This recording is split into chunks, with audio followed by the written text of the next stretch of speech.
নমস্কার, আমি দীপক কুমার মুস্তাফি। আপনারা দেখছেন বার্তা হরিণঘাটা। আজ 20শে আগস্ট ছিল ভারতের প্রাক্তন প্রধানমন্ত্রী রাজীব গান্ধীর জন্মদিন।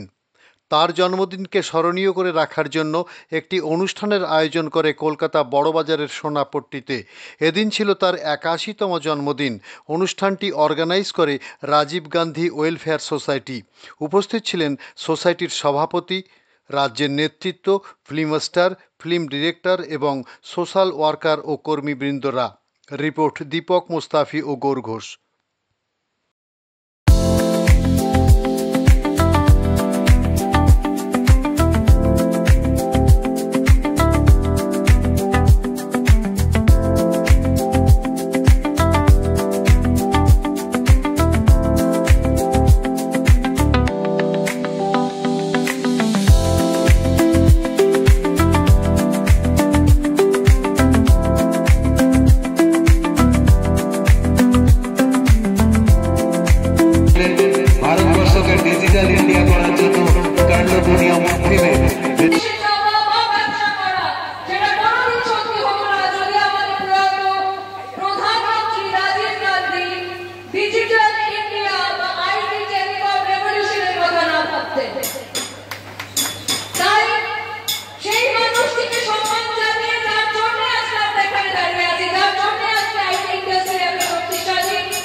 যে মানুষটিকে দেশকে ঐক্যবদ্ধ রাখতে শিখিয়েছেন এবং সেই মানুষটির ছেলে সুপুত্র রাহুল গান্ধী আজকেও সংঘর্ষ করে যাচ্ছে। আজকেও বলছেন যে প্রান্তিক মানুষদের জন্য গ্রাম পঞ্চায়েত থেকে শুরু করে ভারতবর্ষে ডিজিটাল ইন্ডিয়া এবং আইটি এবং টেলিকমের যে বিপ্লব এসেছিল, যে রেভলিউশন এসেছিল, সেটার কথা 80 দশকে বসে ভাবা কিন্তু সহজ কথা ছিল না।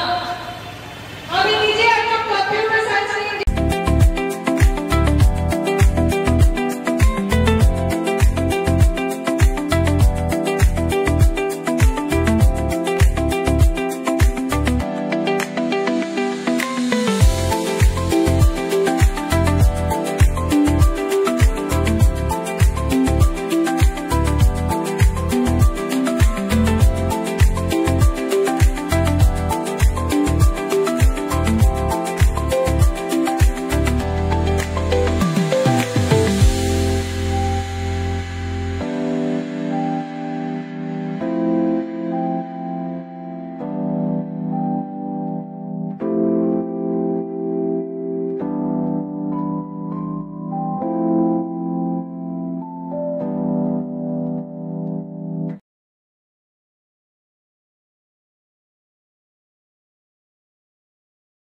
मनाने वाले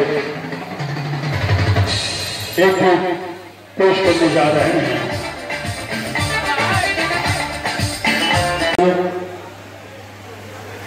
के नाम का ये जश्न मनाया जा रहा है और उनके शान में मैं क्या कहूँ, बस इतना कहूँगा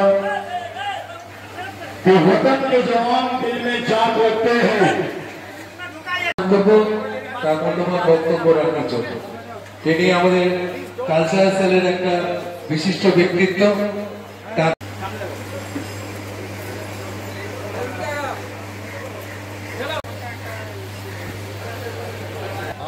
ঘুরে দেবেন।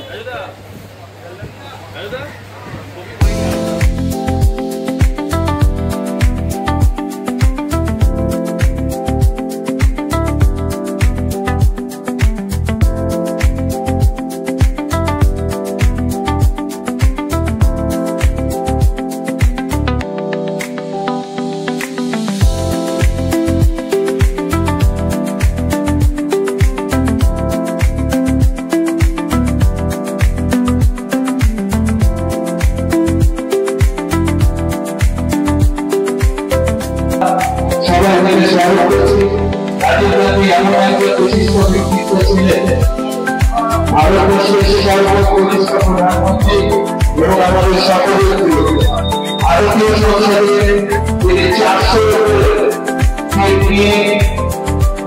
प्रधानमंत्री को ग्रहण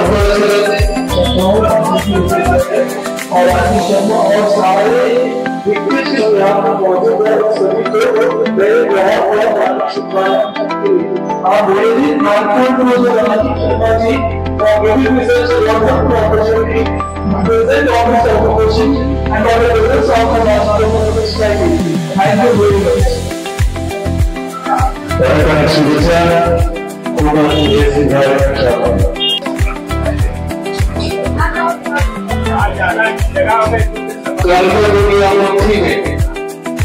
মানে টেকনিক্যাল দিক থেকে ভারতবর্ষ থেকে কিভাবে সাউন্ড করা যায়, টেকনিক্যালি সাউন্ড করা যায় এবং ভারতবর্ষকে মুক্তিমন্ত্রী নিয়ে আসা যে পরিকল্পনা তিনি দেখিয়েছিলেন, সেই সময় কম্পিউটার নিয়ে আন্দোলন হয়েছিল। কম্পিউটার নিয়ে আন্দোলন করার পরও তার মধ্যে সংসদে প্রধানমন্ত্রীর দায়িত্বভার গ্রহণ করেছিলেন। প্রধানমন্ত্রীর দায়িত্বভার গ্রহণ করার পরে মৌলবাদা থেকে মৌলবাদার প্রায় এসে পৌঁছতে মৌলবাদা এসে পৌঁছালে প্রশাসনিক ব্যক্তিত্বকে অনুরোধ করবো তার গাড়িটা একটু আমাদের থেকে ঢুকতে যাওয়া হতো। তার গাড়িটাকে কাইন্ডলি আমাদের ওই রাজনীতি মঞ্চে এসে গেছে, আমাদের ঘোরানো চলছে। অযোধ্যা কংগ্রেস কমিটির একজন সদস্য মিতা চক্রবর্তী মহাশয়, অযোধ্যা কংগ্রেস কমিটির সদস্য মিতা চক্রবর্তী মহাশয় আমাদের মধ্যে উপস্থিত হওয়ার কথা।